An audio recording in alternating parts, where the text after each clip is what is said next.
So hi learners, I hope आप सब ठीक होंगे और ये हमारा बहुत ही ऑसम एंड ब्यूटीफुल सा प्लेटफॉर्म बायोलॉजी केक वॉक। तो बेसिकली आज का जो हमारा टॉपिक है वो रहेगा ग्रिफिथ ट्रांसफॉर्मेशन एक्सपेरिमेंट। ठीक है, ये जो हमारा टॉपिक है 5 मार्कर में आने का बहुत संभावना रहती है। रिसेंट कुछ ईयर्स में बहुत बार पूछा गया, तो ये स्टार्ट कर देते हैं बिना किसी देरी के और अपने टाइम को बचाते हुए। ठीक है, विद फुल ऑफ एनर्जी हमारा ग्रिफिथ ट्रांसफॉर्मेशन एक्सपेरिमेंट मैं आपको बिल्कुल ही घोल कर पिला दूंगा, दिमाग में बैठा दूंगा। जैसा मैंने लिखा है इस तरीके से अगर आप रिप्रेजेंट करते हैं तो बहुत अच्छे आपके मार्क्स आने वाले हैं। 5 में से 5 मार्क्स आप इजीली स्कोर कर लेंगे। इसका मैं लिंक भी दे दूंगा डिस्क्रिप्शन के अंदर नोट्स का, आप वहां से पढ़ लेना। ठीक है, तो ये स्टार्ट कर देते हैं विद फुल ऑफ एनर्जी। तो ग्रिफिथ ट्रांसफॉर्मेशन एक्सपेरिमेंट की अगर हम बात करें तो मैंने बहुत ही शॉर्ट एक्सप्लेनेशन लिया, इसे लिखकर इसलिए लाया हूं ताकि आपका टाइम जो है वो सेव किया जा सके। तो मैं चाहता अगर तो लिख कर समझा सकता था, मैंने ऑलरेडी इसलिए लिख लिया। तो कोई टाइम जो है आपका बहुत इंपॉर्टेंट है इस टाइम।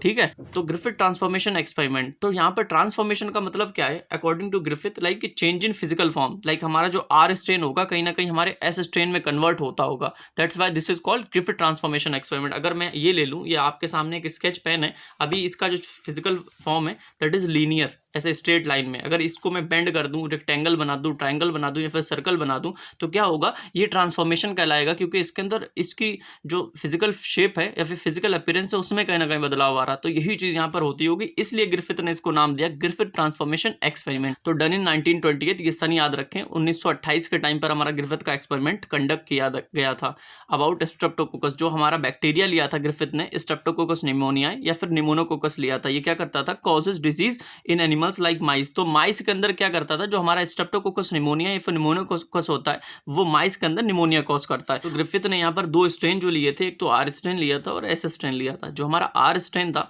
आर स्ट्रेन का मतलब यहाँ पर है रफ स्ट्रेन। तो आप देख सकते हैं बाहर का जो हमारा एक्सटर्नल सरफेस है इसका, ठीक है, वो रफ अपीयर हो रहा है। ठीक है, तो और जबकि हमारा जो एस स्ट्रेन होता है उसके ऊपर क्या होता है, बाहर ये मैंने स्काई ब्लू कलर से दिखाया है इस तरीके से आपको, बाहर के हिस्से पर म्यूकस जो कि एक चिकना पदार्थ होता है या फिर म्यूकोपॉलीसैकेराइड जो होती है उसकी यहाँ पर सिंथेसिस हो जाती है या फिर उसकी कवरिंग प्रेजेंट होती है। तो जो हमारा एस स्ट्रेन होता है वो हमारा स्मूथ दिखाई देता है, जबकि आर स्ट्रेन हमारा रफ दिखाई देता है। तो जो आर स्ट्रेन होता है वो नॉन विरुलेंट होता है, non able to cause disease. हमारा जो नॉन विरुलेंट का मतलब होता है कि आर स्ट्रेन डिजीज कॉज नहीं करता, जबकि एस स्ट्रेन क्या करता है, ये विरुलेंट होता है, यानी कि डिजीज कॉज करता है। डिजीज कॉज क्यों करता है, होस्ट का immune system not able to cope up with pathogenicity यहाँ पर प्रेजेंट होती है। बेसिकली मैं बात कर लूँ, लाइक अगर आप माइस को लें, माइस के अंदर आर स्ट्रेन को इंजेक्ट कर दें तो माइस की डेथ नहीं होगी, क्योंकि जो आर स्ट्रेन होता है वो डिजीज कॉज ही नहीं कर पाता। जबकि एस स्ट्रेन को अगर माइस के अंदर इंजेक्ट कर दें तो ये क्या करेगा, एस स्ट्रेन जो होता है उसके ऊपर क्या होती है, हमारी म्यूकस की कवरिंग होती है। जब हम इसको माइस के अंदर इंजेक्ट करते हैं ना, होस्ट जो होता है, लाइक माइस का जो इम्यून सिस्टम होता है वो इसको आइडेंटिफाई नहीं कर पाता, इसीलिए इसके साथ कोप अप नहीं कर पाता और निमोनिया कॉज कर देता हमारा एस स्ट्रेन और माइस की डेथ हो जाती है। ठीक है, तो पैथोजेनिसिटी का मतलब होता है कि डिजीज कॉजिंग एबिलिटी, के मतलब ऐसी एबिलिटी जिससे डिजीज कॉज हो जाएगी, तो वो हमारी एस स्ट्रेन के पास होती है जबकि आर स्ट्रेन के पास नहीं होती। ये चीज़ें याद रखें, आगे एक्सपेरिमेंट में काम आएंगी। आर स्ट्रेन डिजीज नहीं कॉज करेगा, जबकि एस स्ट्रेन जो होगा वो डिजीज कॉज करेगा, और डिजीज भी कौन सी, निमोनिया कॉज करेगा इनटू माइस।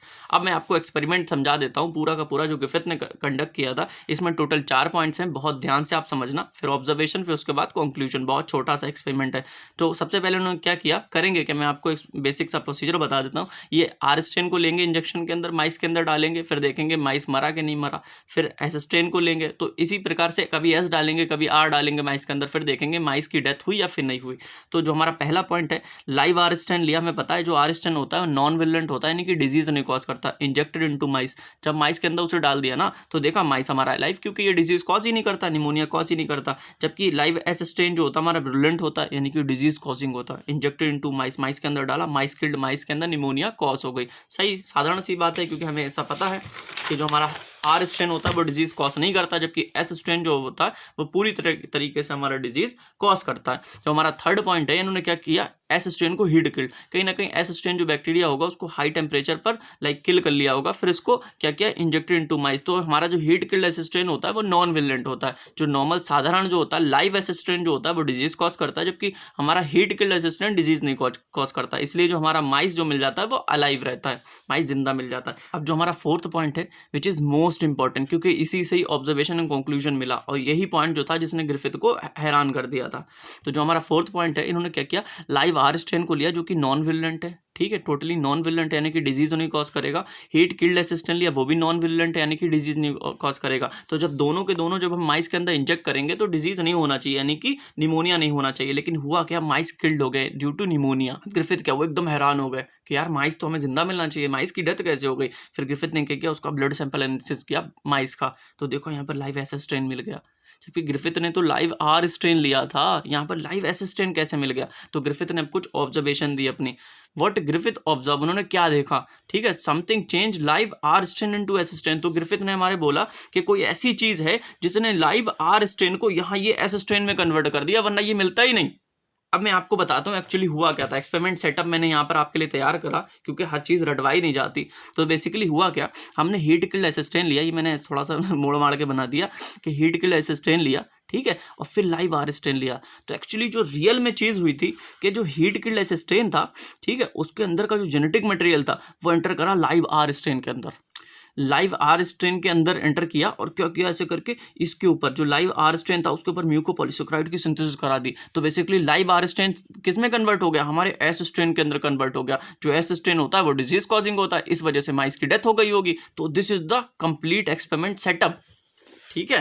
तो अब मैं आपको बताता हूँ यहाँ पर, अब ग्रिफिथ ने हमारे conclusion, something from heat killed S strain enter into R strain and transform R strain into live S strain. तो अब ग्रिफिथ हमारे जो कह रहे हैं वो जो यहाँ पर एक्सपेरिमेंट सेटअप में मैंने आपको समझाया, something from heat killed S strain enter into R strain, और इस और को एस में कन्वर्ट कर दिया, और उसी समथिंग को क्या कह देंगे, ट्रांसफॉर्मिंग प्रिंसिपल। तो बेसिकली ग्रिफिथ कहना चाह रहे हैं कि ये हीट किल्ड एस स्ट्रेन से कोई चीज़ जिसे कह रहे हैं कि ट्रांसफॉर्मिंग प्रिंसिपल है, वो आर स्ट्रेन में गया और आर स्ट्रेन को एस में कन्वर्ट करा दिया, उसी को उन्होंने ट्रांसफॉर्मिंग प्रिंसिपल कर दिया। जबकि एक्चुअली थी क्या, वो चीज़ हमारी जेनेटिक मटेरियल या फिर डीएनए थी जिसने ये चीज़ करवाई, लेकिन ग्रिफिथ को उस टाइम नहीं पता था।